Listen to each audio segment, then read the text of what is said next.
pleasure to have representation from our community and political leaders, especially when it comes to subjects like this. So definitely wanted to tell you thank you. And also thank you to the Florida Department of Health, Scranton County Health Department. They were the ones who put this together. They were the lead this year. And I had the privilege of sitting on the planning committee, and I saw how much work and time and dedication went into getting all this together for us. And it just really makes me appreciate being a part of a community that has this type of love. They put different community-based organizations, faith-based organizations together, and all of you volunteered your time. And it's just a real pleasure to see everyone here tonight. So let's just please give ourselves a round of applause.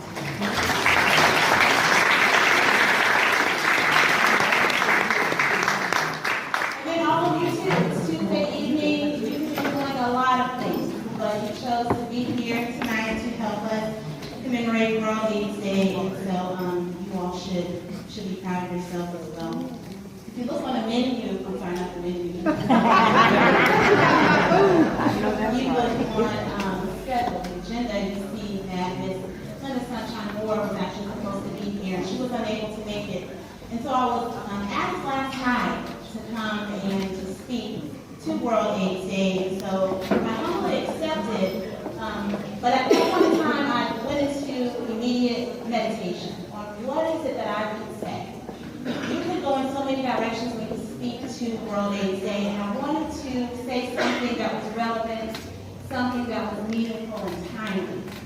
And so what I decided to do was just to take a closer look at our theme, which is getting to zero and celebrating. World AIDS Day is a time to celebrate the lives of those who have died. It is a time that echoes our sorrow, but it's also a time to elevate our souls. World AIDS Day can be used as a platform to recommit ourselves to being the leaders that are needed to help our nation get to zero. This is a defining moment when we must recognize that we cannot afford to keep AIDS in isolation, but instead we must pick up the pace. HIV and AIDS is one of the greatest threats in global health, as we know. The slow pace in finding a cure makes people believe that there's no hope and that there's nothing to fight for, but there is. However, it cannot begin and then just end on December the 1st on World AIDS Day. It has to be an ongoing commitment, and it's required to reach the goal of getting to zero and ending AIDS, but again, we must pick up the pace. We have to do more than just talk about HIV and AIDS. We must take action. Now, talking about HIV and AIDS, it's a good start. Talking about HIV is a powerful weapon in being able to dispel those rumors and that stigma and discrimination. But we have to make sure that when the conversations are over, and like when we leave tonight and go home, what are the actions that we're going to take after that? What can we do to be part of the solution?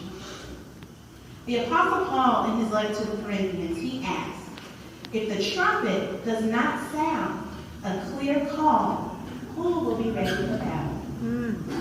We as a community, as leaders, must continue to sound a clear call. We have to keep our community ready for battle and armed with clear, distinctive, and easy to understand health messages. But you may say, Erica, I don't know much about HIV and AIDS. I don't have HIV and AIDS. I don't know anyone personally who does. What can I do with the limited knowledge that I have? Well, you've already taken the first step, and that's not being here tonight. You have aligned yourself with people in the community who already have the power to help us fight this fight. We need you and your desire and drive to make a difference in the community. You can go to your leaders. You can go to your religious and political leaders and offer yourself as a missionary for this cause. Join forces with those who are in power, because we know that power is in numbers. I would like to speak from personal experience for a moment. I worked for the Florida Department of Health for almost 6 years. I worked in obesity, school health, infant mortality, arthritis prevention, you name it, I've probably done it. Currently, I'm not employed, but I've dedicated my time to give back to the community by doing things that I love to do, such as being with you tonight. I was assisting a friend of mine who puts together events throughout the year. And he was coming up on his 10th year of doing this for the community. And every year he has a theme for HIV and AIDS. And so we were sitting down and thinking, what can we do to pick up our pace? What can we do to do more? And when I spoke with a representative from the Florida Department of Health, they told me that Scamahan County ranks number 16 in the state for AIDS cases, has about 1,300 presumed living HIV/AIDS cases, and has an overall annual increase of 13% in HIV cases. And so we came up with a brilliant idea, and some of you tonight have on the hashtag #IKnowToo. We went to representatives from the HIV program office and we told them, we want to do more. We want to do more testing. We want to do more education. How can you all help? And so with the hashtag #IKnow, we set a goal for Scamahan County. We placed a call of action for all of the registered testing sites to test 100 residents within a 2-week time frame. I got information this morning that not only did we meet the 100, we exceeded it. We reached 280 tests within 2 weeks. All right.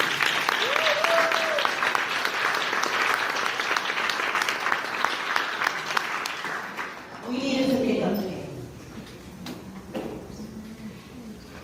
I see that there are a lot of young people here tonight, and I know that my time is winding down, but I want to talk to the young people for a second if I can. My hope is that we are able to pick up the pace fast enough so that the young people do not have to be a part of a generation infected with AIDS, that you never have to experience the tragedy that comes with AIDS, and it's possible to end it. We have to continue to fight and find a cure. Fight to live without fear or rejection and prejudice, and fight to continue to be heard. This community in Pensacola has taught me a lot about leadership at a very young age. When I volunteered at the YMCA, like some of you young people may do, I was part of 4-H club. I was on the student council at school. So I learned a lot of valuable lessons. And it taught me how to respect and admire leaders that are here in the community. It motivated me to want to be part of a generous and powerful movement such as what you all are part of today. And my hope is that we pick up the pace during this historic time in this epidemic so that we can end the epidemic by getting to zero. You always have a partner in me. Thank you all for listening this evening. Amen.